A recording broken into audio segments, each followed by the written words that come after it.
taken in accordance with the rules of this part, and shall, if the circumstances of the case admit, be positive, made in ample time, and with due regard to the observance of good seamanship. This paragraph is very much the common sense paragraph. Obviously, in accordance with the rules of this part means the action needs to comply with the rules, we know that, it needs to be positive, in ample time, and you've still got to observe good seamanship. It's all stuff we already know. The second paragraph. Any alteration of course and or speed to avoid collision shall, if the circumstances of the case admit, be large enough to be readily apparent to another vessel observing visually or by radar. A succession of small alterations of course and or speed should be avoided. So for example, in this crossing situation, obviously the blue vessel is going to have to keep out of the way of the green vessel. If they just make a small alteration, yes, they've made a bit of an alteration, but the green vessel hasn't been able to see what they're doing. And of course, as the blue one gets closer, they've got to make another alteration, and this is what we mean by a series of alterations. It's not obvious to the green vessel what the blue vessel is doing, and of course the blue vessel has got to continue making more and more alterations until they get clear.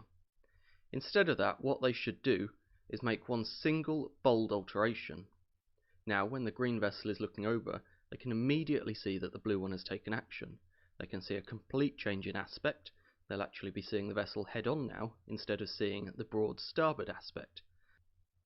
If there is sufficient sea room, alteration of course alone may be the most effective action to avoid a close quarters situation, provided that it is made in good time, it is substantial, and it does not result in another close quarters situation. The easiest way to explain this is to look at a speed alteration. In this case, the blue vessel is going to halve her speed. There, she's instantly halved her speed of approach to try and avoid collision. And look at how close she gets to that green vessel. That alteration of speed was not an effective alteration. And bear in mind, in this diagram, that alteration happened instantaneously. In a real life example, of course, you'd have to allow time to run that speed off. From this, we can see alteration of course alone may be the most effective action. It's immediately obvious, it's very easy to undertake, and you don't need to allow all that time to let speed run off your vessel. Action taken to avoid collision with another vessel shall be such as to result in passing at a safe distance. The effectiveness of the action shall be carefully checked until the other vessel is finally passed and clear.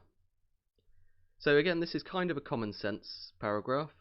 You need to take action that's going to keep you a safe distance. The rule doesn't tell you what that safe distance is, but that will depend on your vessel. So whatever action you take, make sure you have a safe distance. And then you need to continue checking until the other vessel is finally passed and clear. So if you are ever asked at what point you can alter back to your original heading, the answer will always be once I'm finally passed and clear, straight out of Rule 8. If necessary, to avoid collision or allow more time to assess the situation, a vessel shall slacken her speed or take all way off by stopping or reversing her means of propulsion. Again, this one kind of makes sense. If you need more time, just stop your vessel, stop running ahead, give yourself more time to assess the situation or avoid the collision. And now we're on to Part F. Part F deals with not impeding the passage and safe passage. So it's actually quite a complicated rule, and Part F forms 3 parts. First off, a vessel which, by any of these rules, is required not to impede the passage or safe passage of another vessel shall, when required by the circumstances of the case, take early action to allow sufficient sea room for the safe passage of another vessel. So a couple of things in here.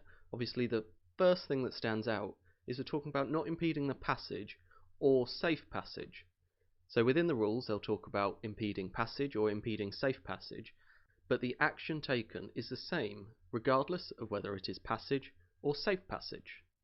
And what we're looking to do is allow sufficient sea room for the safe passage of the other vessel. We're not talking about avoiding collisions, we're talking about allowing sufficient sea room for them. Let's take this example of a crossing situation. Of course, under the crossing rule, normally the container ship is going to have to alter around to starboard to keep out of the way of the green bulk carrier. But what happens if, for example, we say that the container ship is constrained by a draft? Now, the green vessel is required not to impede her passage. So what they've got to do is they've got to take early action to allow sufficient sea room.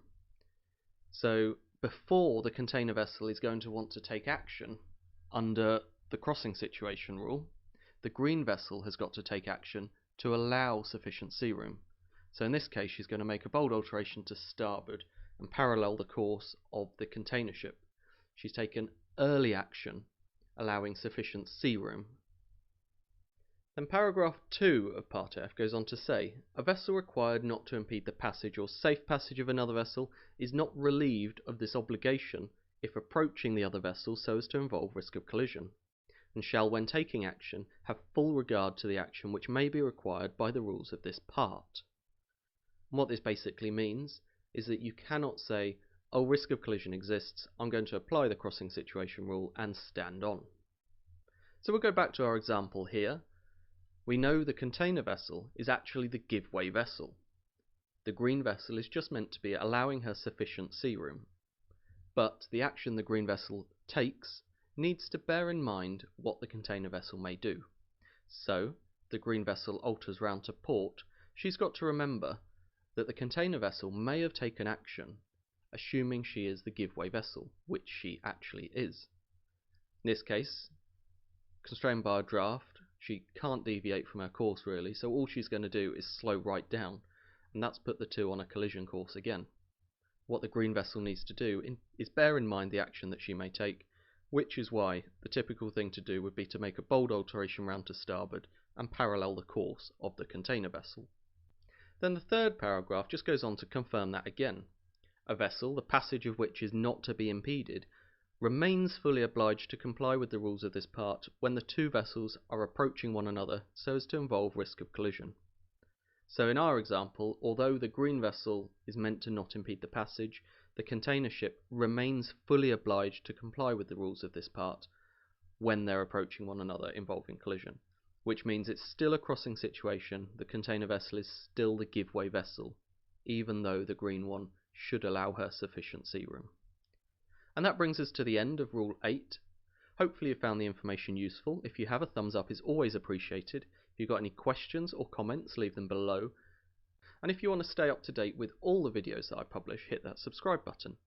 Until next time, thank you for watching, and goodbye.